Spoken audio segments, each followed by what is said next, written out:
Hello everyone, आप सभी लोगों का स्वागत है आपके अपने चैनल संपूर्णा में। और इस चैनल के माध्यम से हम आप लोगों के सामने अलग अलग शहरों की छोटी छोटी जानकारियां देते रहते हैं। और आज जो शहर के बारे में हम जानकारी देने वाले हैं वो है द्वारका। द्वारका शहर जो कि 4 धामों में से एक है और साथ ही साथ यहाँ पे 12 ज्योतिर्लिंगों में से एक ज्योतिर्लिंग श्री नागेश्वर ज्योतिर्लिंग भी है। तो द्वारका और उसके आसपास के दर्शनीय स्थलों के बारे में बताने से पहले हम ये बताना चाहते हैं कि द्वारका पहुंच कैसे सकते हैं। तो द्वारका पहुंचने के लिए आप बाय फ्लाइट, बाय ट्रेन या बाय बस किसी भी तरीके से आ सकते हैं।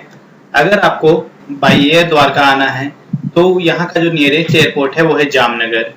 और अगर आपके शहर से जामनगर के लिए डायरेक्ट फ्लाइट नहीं है तो आप पोरबंदर या अहमदाबाद को एज एन ऑप्शन चूज कर सकते हैं। और पोरबंदर और अहमदाबाद से द्वारका बाय रेल और बाय बस डायरेक्टली कनेक्टेड है।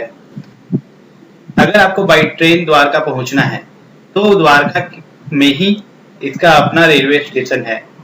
और अगर आपके शहर से द्वारका के लिए डायरेक्ट ट्रेन नहीं है तो आप जामनगर या अहमदाबाद तक आ सकते हैं। उसके बाद आप बस या दूसरे ट्रेन के थ्रू द्वारका पहुंच सकते हैं।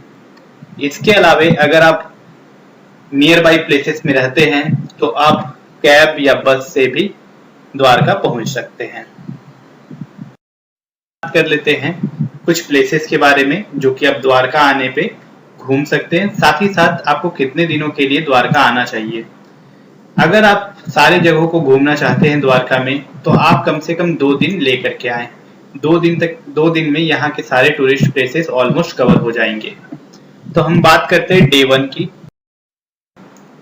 डे 1 में आप सबसे पहले द्वारकाधीश टेम्पल जाएं और वहां पे श्री कृष्ण का आशीर्वाद लें। द्वारकाधीश टेम्पल जाने के बाद आप वहां के आसपास के प्लेसेस को विजिट कर सकते हैं। तो द्वारकाधीश टेम्पल के साथ साथ आप गोमती घाट जा सकते हैं जो कि द्वारकाधीश टेम्पल से 700 से 800 मीटर की ही दूरी पे स्थित है। यहाँ पे आप गोमती नदी के किनारे थोड़ा समय बिता सकते हैं। और गोमती घाट के बाद आप स्वामी नारायण मंदिर जा सकते हैं जो कि पास में ही है। स्वामी नारायण मंदिर के पास इस्कॉन टेम्पल है जहाँ पे आपको देसी और विदेशी भक्त श्री कृष्ण की मुरली के धुन में नाचते हुए मिल जाएंगे। और इस्कॉन टेम्पल के बाद आप सुदामा सेतु जरूर जाएं। सुदामा सेतु गोमती नदी के एक छोर से दूसरे छोर के बीच बना एक सेतु है। और गोमती नदी के दूसरे तट पे आपको 5 पांडव कूप मिलेंगे। 5 पांडव कूप में 5 कुएं बने हुए हैं जहां पे मीठा पानी आता है। सुदामा सेतु जाने के बाद आप द्वारका लाइट हाउस जा सकते हैं। ये शाम के टाइम पे आप जाएं तो ज्यादा अच्छा होगा क्योंकि लाइट हाउस से सनसेट का व्यू काफी अच्छा आता है। तो 4 से 6 बजे के बीच आप द्वारका लाइट हाउस जाएं। और लाइट हाउस जाने के बाद आप वहीं के पास के द्वारका बीच पे थोड़ा समय बिताएं और शाम होने के बाद आप अपने होटल के रूम में चले जाएं। और इस तरह से आप पहला दिन अच्छी तरीके से बिता सकते हैं। डे 2 की शुरुआत आप सुबह 5 या 6 बजे ही कर ले क्योंकि डे 2 में आप जो स्थान घूमने वाले हैं वो है नागेश्वर ज्योतिर्लिंग जो कि द्वारकाधीश टेम्पल से 17 किलोमीटर की दूरी पे है। यहाँ पे आप जाएं और फिर नागेश्वर ज्योतिर्लिंग घूमने के बाद वहां के आसपास के प्लेसेस और भेट द्वारका घूम सकते हैं। तो नागेश्वर ज्योतिर्लिंग से लगभग 5 किलोमीटर की दूरी पे आपको गोपी तालाब मिलेगा जहाँ का गोपी चंदन काफी फेमस है। यहाँ पे जाएं और फिर वहां से आप भेट द्वारका के लिए ओखा जेटी के पास जा सकते हैं। वहां से आपको जेटी लेकर के दूसरी तरफ जाना पड़ेगा जो कि बेट द्वारका है। बेट द्वारका में आप द्वारकाधीश टेम्पल मीन्स बेट द्वारका का द्वारकाधीश टेम्पल और मकर ध्वज टेम्पल घूम सकते हैं। बेट द्वारका जाने के बाद आप बेट द्वारका से ही 6 किलोमीटर की दूरी पे डनी पॉइंट जा सकते हैं जो कि काफी दर्शनीय स्थल है।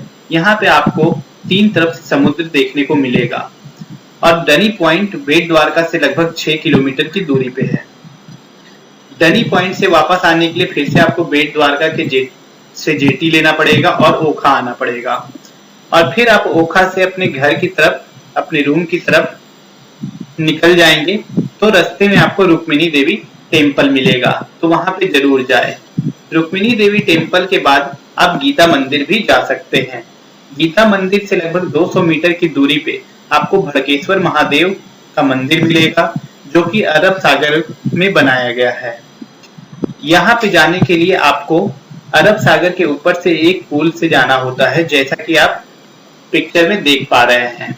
इस पुल पे जनरली पानी भरा हुआ होता है और जैसे लहरें आती है तो ये और भी भर जाता है। तो इसी के साथ प्लेसेस सारे कवर हो जाएंगे 2 दिनों में, ऑलमोस्ट सारे प्लेसेस कवर हो जाएंगे। तो कम से कम 2 दिन का समय लेकर के आप द्वारका घूमने के लिए आए। Thank you for watching my video. तो मिलते हैं अगले वीडियो में सोमनाथ की जर्नी के साथ।